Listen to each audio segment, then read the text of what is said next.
everybody from a rainy day in Texas, and this is a little video I've been meaning to make for a long time on how I came up with the guitar parts, how I wrote them and played them for Robert Rodriguez's film from '94, Roadracers, and also what inspired the guitar parts. So on the internet for a long time before I put out the full versions of these songs, the song was called, on the internet people were calling it the Street Theme, which was great. And but the actual name of the song is Midnight Rumble, and I have a full version of it up on YouTube from the recordings that Showtime had sent us back in '94. And there's also a vocal version, which a lot of people had, well, actually nobody had ever heard, and it's not in the film. So check that out too. Both of those are on my YouTube page. All right, so the guitar parts. The first thing to say about this guitar part was I actually wrote the main theme, or not the main theme, but that main riff, a couple months before we even knew anything about doing music for Robert's film. We started working on the music somewhere around January of '94, and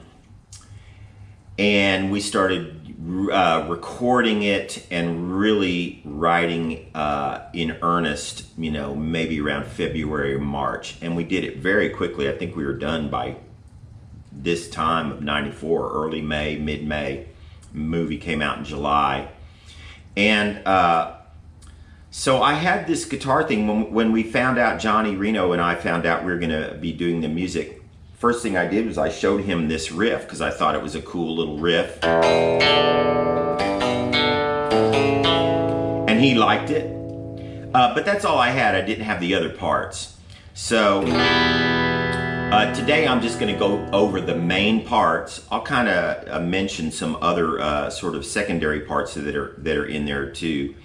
But the main riff is this. And that's how I fingered it. That's how I picked it. Down, up, up. Down, up, up. Down, up, up. And I did it that way with the upstrokes just to give it more snap, and I played it way back by the bridge. And by the way, I played it on my old Japanese Strat through a little Marshall amp Johnny had over at his house. We actually recorded most of the tracks for this particular song over at Johnny's house at his studio back in a bedroom. So we were way ahead of the curve on home recording, and then we did most of the rest of it in a proper studio. So the inspiration for that riff was actually two songs, and also just in the third sort of inspiration was just my love of the old Ennio Morricone soundtracks for the spaghetti westerns, and I grew up with that stuff. I wasn't even conscious of the guitar music. When I was a kid, I heard or saw those movies way before I ever started playing guitar. So I've always been attracted to those low, or a B flat or a D over F sharp, or a, what is this, C minor or G minor. Just that low, sinister sound on the E, A, and D strings. So sometimes I like to write stuff with the chords or the triads, way down there. By the way, those chords are E minor, and technically E minor 7, G, sorry, A. And one of the things I also kind of realized much later on, I didn't think about it when I was writing it, is those chords E minor, G, A, that's actually an E Dorian. If it was in straight A minor or E minor, the A chord would be a minor, not a major. Now later in the song, there's a C natural, and then D, and then E minor, and then that part of the song is in straight E minor, but I didn't think about any of that stuff when I was writing it. The two songs that inspired that main riff were This Old Song by the Hollies. I loved this guitar sound when I was a kid.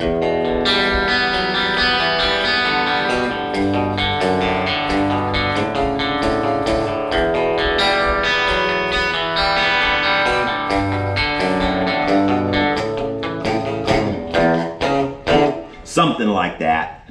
And man, what a great guitar sound. And that's Long Cool Woman. And the other one was that old Smithereens tune, Blood and Roses, the bass part, which went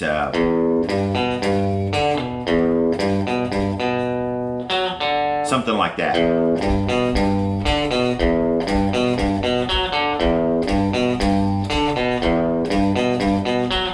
And then, you know, had the C, D, E minor on the chorus.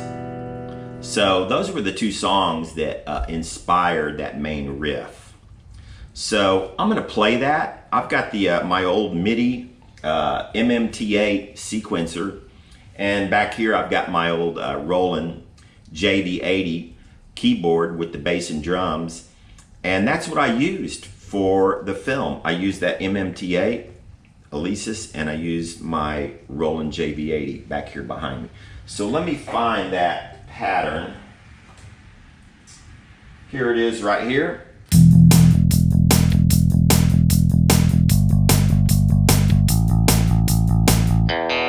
Oh, I gotta loop it. Let me do that. Here we go.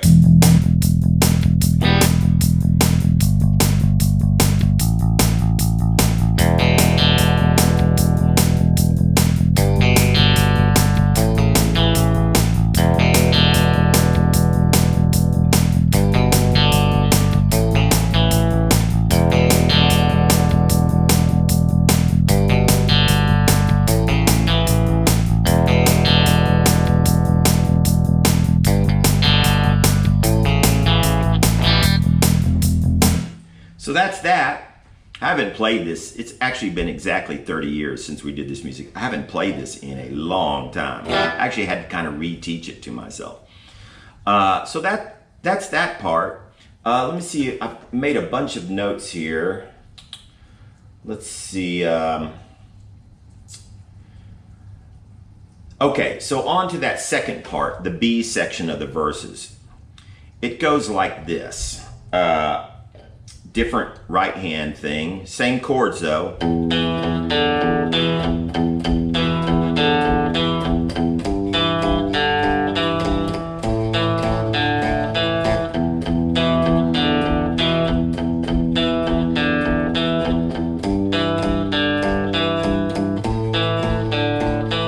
Now I could have played the A open there instead of this, but I like that sound better.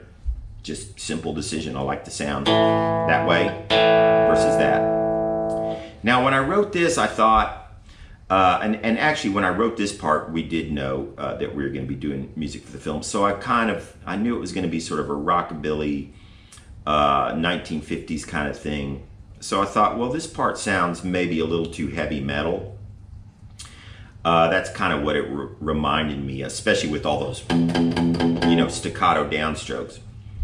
But everyone liked it. Robert liked it. Johnny liked it. So I didn't worry about it. And then I realized years later, you know, later on, I think during the roller skating scene, there's a guitar part in one of the songs that we didn't write. I think we wrote 17 pieces of music, and then there's obviously Link Ray and some other great stuff in there. But during that roller skating scene, I'm pretty sure it's that scene, there's a little riff that's going.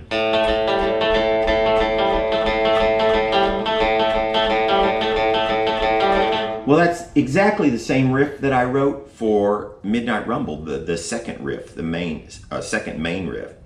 But I hadn't heard that other piece, so it was kind of just a serendipitous consequence. And it, you know, it justified, like those guys. No, it's a good part, And me thinking it was a little too heavy metal, I was probably thinking a little too conservatively. So anyway, on that part, it's on the right hand, I do more downstroke. So it's down, up, down, up, down, up, down, down, down.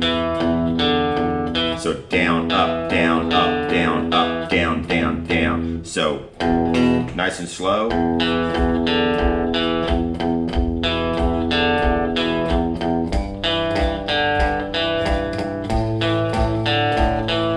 Let me play that along with the track. Let's see, I've got to go part. I think this is it right here.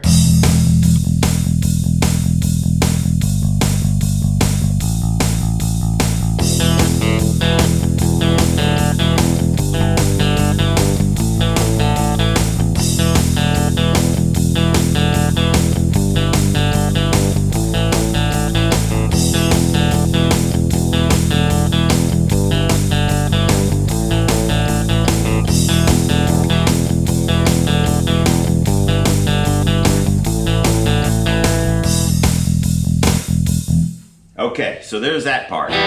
Then the chorus, real simple, C, D, E minor. On the C, I don't even think I bothered to put my first finger down. Just. Now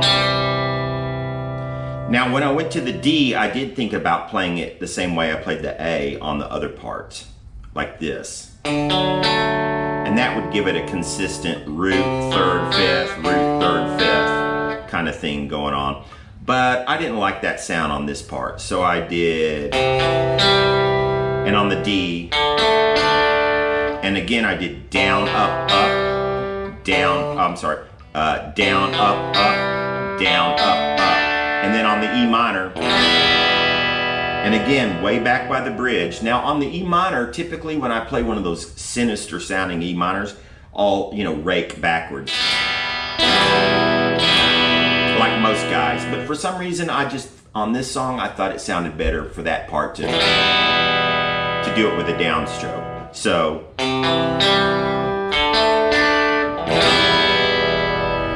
now there's a little whammy bar in there, but I don't have my old Strat anymore. I sold it to one of my students.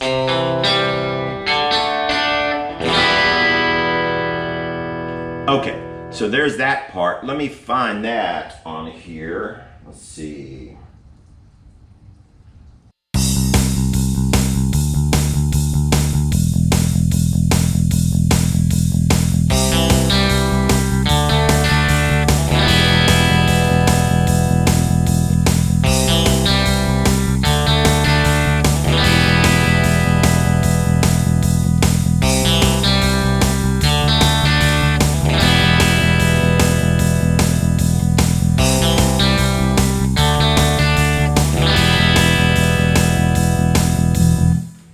Now, like I said, I don't even bother to put my first finger down on the C, and I don't put my second finger down on the D. Typically, when I'm playing something like that, an arpeggiated kind of thing, if there's a note that I'm not going to play, I don't bother putting a finger down on it, because especially if you have a little bit of distortion on the guitar, just putting the finger down, you can hear that note, even if it's very quiet, and it kind of obscures the notes you do want to hear.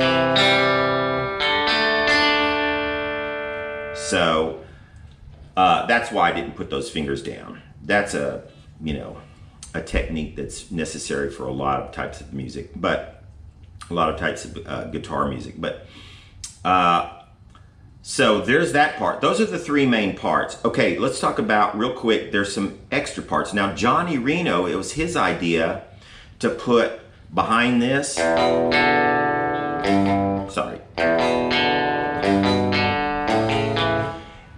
after a few times of that, you'll notice there's a second guitar that comes in underneath, and it's I think Johnny, it's kind of I think he was thinking of the Ventures, so he had me play. He said, do something like the Ventures would do on, add a second guitar. So that was Johnny's idea, to go.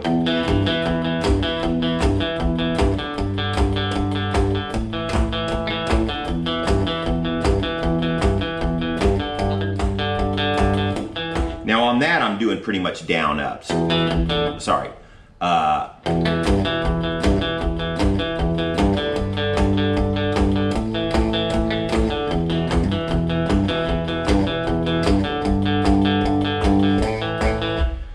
Okay, so you can hear that on the original track coming in behind this. Now, I think on the C's and the D, you know, on the chorus, there's a second guitar just going.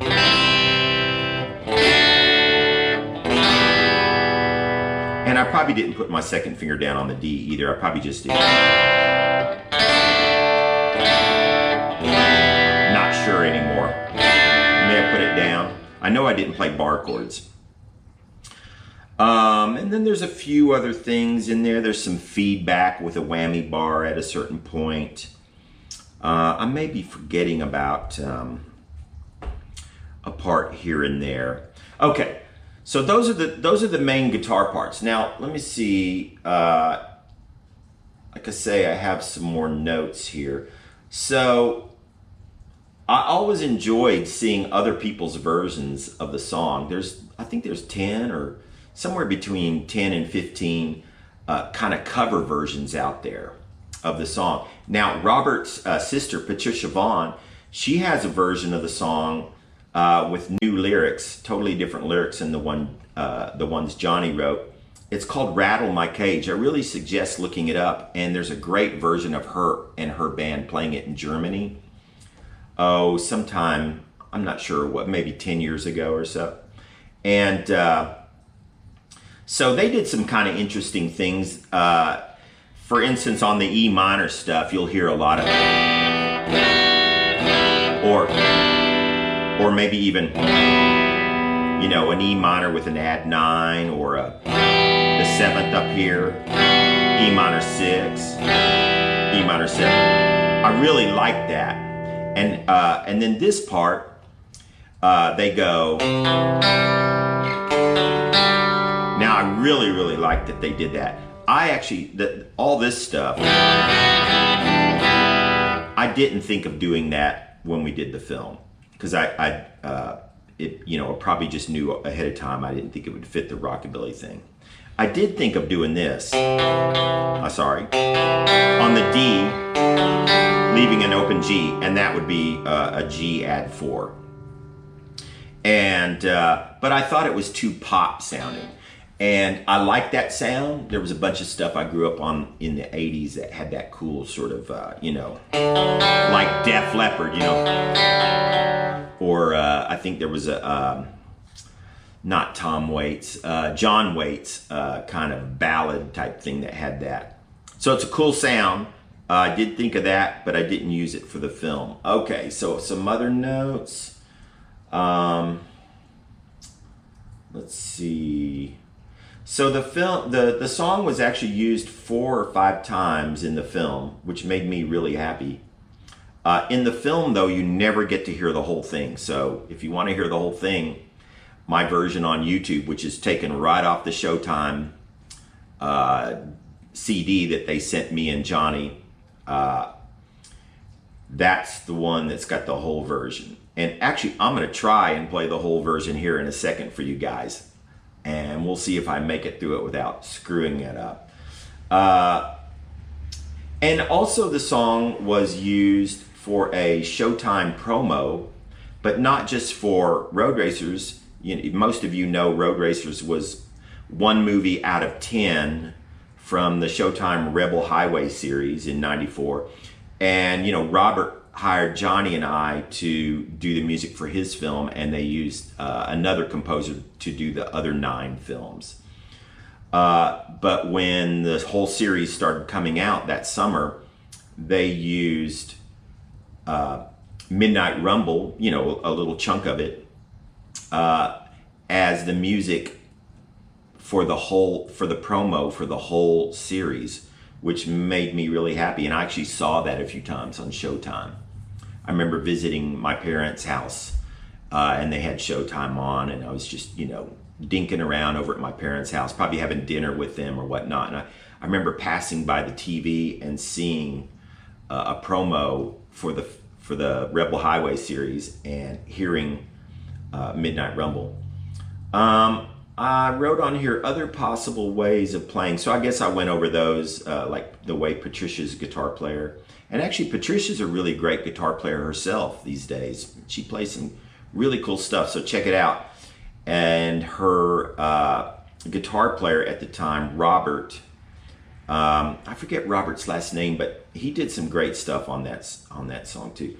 I mentioned Johnny's, the vocal version. So there is a vocal version, it just didn't get used in the film.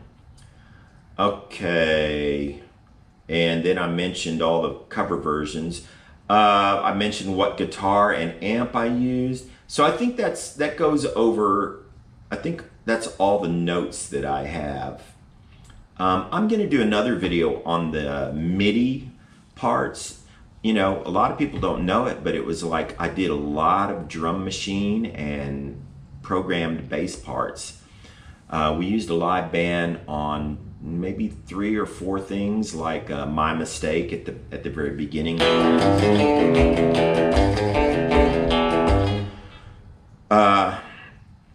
So I can't remember what else we used a live band on right now, but anyway, so what you're hearing today is the original MIDI parts from my old floppy disks. These days I have all that stuff backed up to computer as well.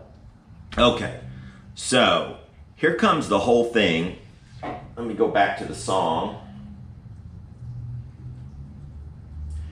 Okay, this is the whole song from beginning to end, and I'm gonna have my thinking cap on, trying to remember the order of everything, but I think I've got it.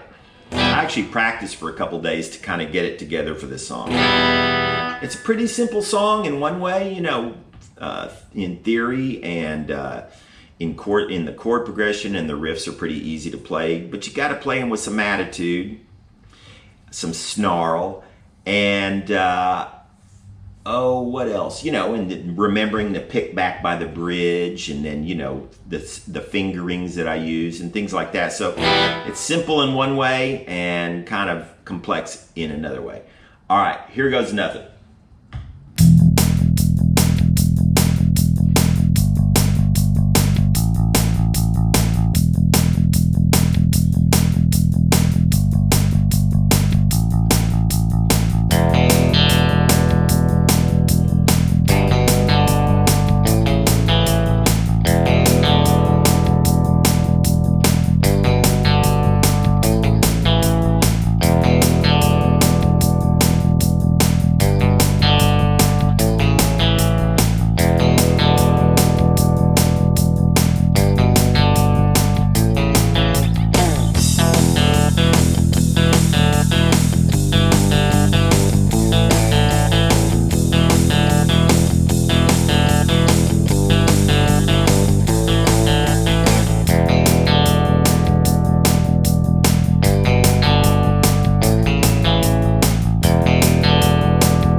That's it. I got through it. I remember the order.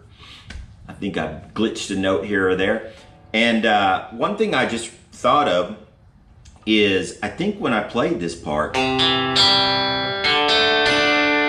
probably, you know, let my pick, you know, meander over to a string extra here and there, instead of playing it pristinely.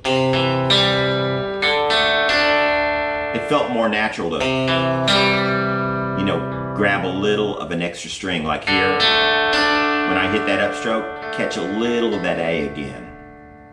So obviously I couldn't play the sort of secondary parts behind that, but I covered those earlier. All right, one final look at my notes. Let's see.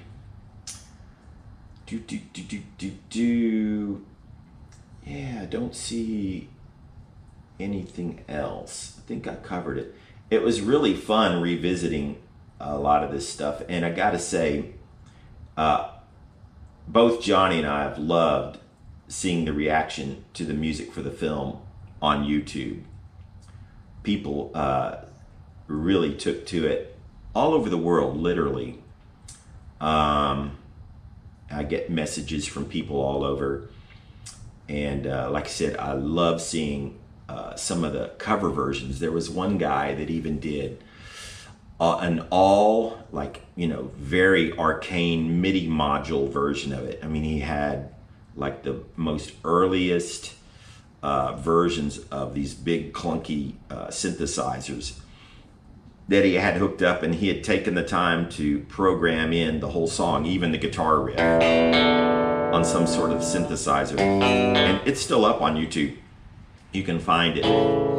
So that's about it. I'm gonna make some videos on some of the other songs, but first I think I'm gonna cover the MIDI stuff for this same song. And let me know in the comments if you have any questions, or if you think of something that I may have left out, like, there was a part in the, wasn't there a part in there that you forgot? I went back and listened to it quite a few times just to see if I had everything, and I think I covered it. All right, you guys. So, so long from Texas. We got lucky that we didn't hear any thunder in the background. I was expecting some booms from the rain outside, but we got lucky. All right.